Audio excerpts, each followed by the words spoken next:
स्वागत है एक बार फिर से आपके अपने YouTube channel A to B to study पर। दोस्तों 2022 में यूपी स्कॉलरशिप के लिए अगर आपने भी आवेदन किया है तो आप सभी के लिए बहुत ही बुरी खबर हो सकती है। अगर आप वीडियो को पूरा देखते हैं तो हम आपको बताएंगे कि आपको कौन सा ऐसा काम कर लेना है जिससे आपकी स्कॉलरशिप न रुके, इसमें कोई समस्या न हो। दोस्तों सबसे पहले हम आपको स्क्रीन पर कुछ दिखा देना चाहते हैं। हम यूपी स्कॉलरशिप की ऑफिशियल वेबसाइट पर ही हैं। जब आप वेबसाइट के नीचे जाएंगे तो आपको कुछ इस प्रकार का एक स्लाइड देखने को मिलेगा। ये स्लाइड जो है ये हाल ही में जारी किया गया नोटिफिकेशन है। समस्त छात्र छात्राएं जिन्होंने अभी तक अपने बैंक खाते में आधार सीडिंग नहीं कराया है, दोस्तों बहुत ही ध्यान से वीडियो को देखिएगा। हम आपको वीडियो के लास्ट में ये तक बता देंगे कि अगर आपने अगर आधार सीडिंग नहीं कराया है तो आपको बैंक में जा कर के कैसे कैसे क्या क्या करना होगा जिससे कि आपकी स्कॉलरशिप में कोई भी समस्या ना आए। तो हम आपको हर एक जानकारी, कंप्लीट जानकारी देने वाले हैं। वीडियो को ध्यान से देखिएगा। दोस्तों आधार सीडिंग कहने का मतलब ये हुआ कि अगर आपने अपने बैंक अकाउंट से अपना अभी तक आधार नंबर जो है वो लिंक नहीं कराया है, ठीक है, आधार नंबर अगर लिंक नहीं कराया है तो आपका जो बैंक अकाउंट है वो डिसेबल हो गया होगा, यानी बंद हो गया होगा।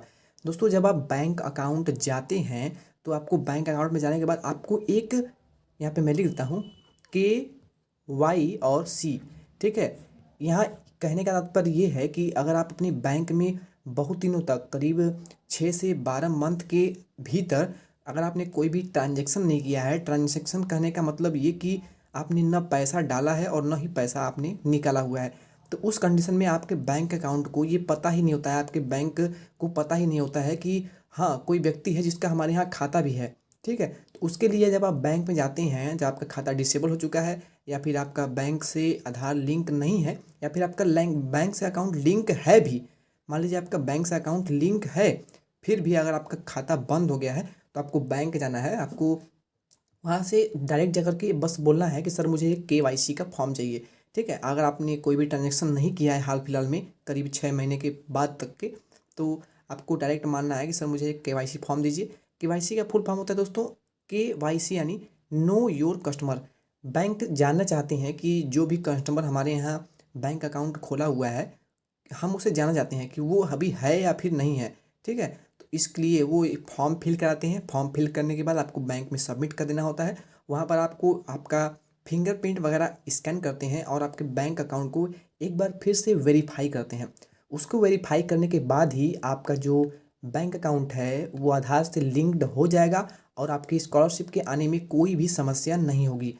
अब दोस्तों यहाँ पे आपके कुछ डाउट ऐसे होंगे कि सर मैंने तो स्कॉलरशिप का फॉर्म भर दिया था पहले ही, ठीक है, फर्स्ट राउंड में जब हमारा डेट एक्सटेंड नहीं हुआ था, यानी 7 नवंबर के पहले वाले ही डेट में हमने स्कॉलरशिप का फॉर्म जो है वो भर दिया था, फॉर्म को कंप्लीट कॉलेज में जमा कर दिया था।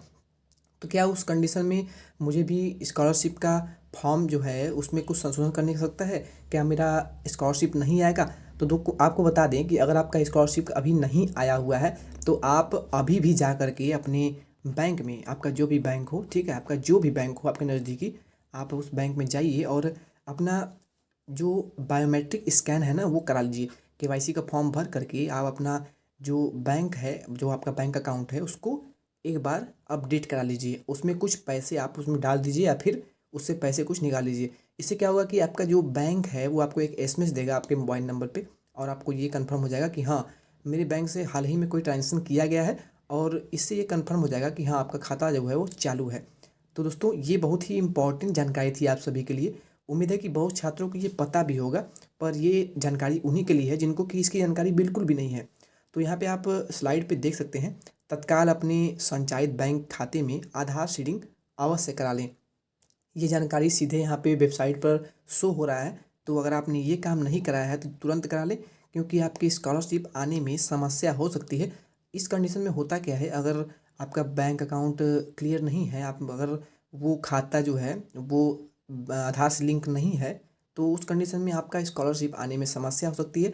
और इस कंडीशन में ऐसा भी होता है कि आपका जो स्कॉलरशिप का पैसा है वो वापस चला जाता है, ठीक है। तो ये समस्या ना आए इसके लिए आप ये काम जितना जल्दी हो सके उतना जल्दी आप इसे कर लें। दोस्तों इसके लिए आपको कॉलेज में कुछ भी डॉक्यूमेंट सबमिट करने से आवश्यकता नहीं होती है। आपको सीधे बैंक जाना है और आपके KYC का फॉर्म लेना है और आपके बैंक अकाउंट को अपडेट कर लेना है। ठीक है, आपका बैंक अकाउंट ऑन हो जाएगा, इनेबल हो जाएगा और आपको कोई भी समस्या नहीं आएगी। तो उम्मीद है आपको ये जानकारी समझ में आ गई होगी। हम आपको हर एक जानकारी, कंप्लीट जानकारी देने का प्रयास करते हैं। तो मिलते हैं नेक्स्ट किसी इन्फॉर्मेटिव वीडियो के साथ। तब तक के लिए धन्यवाद।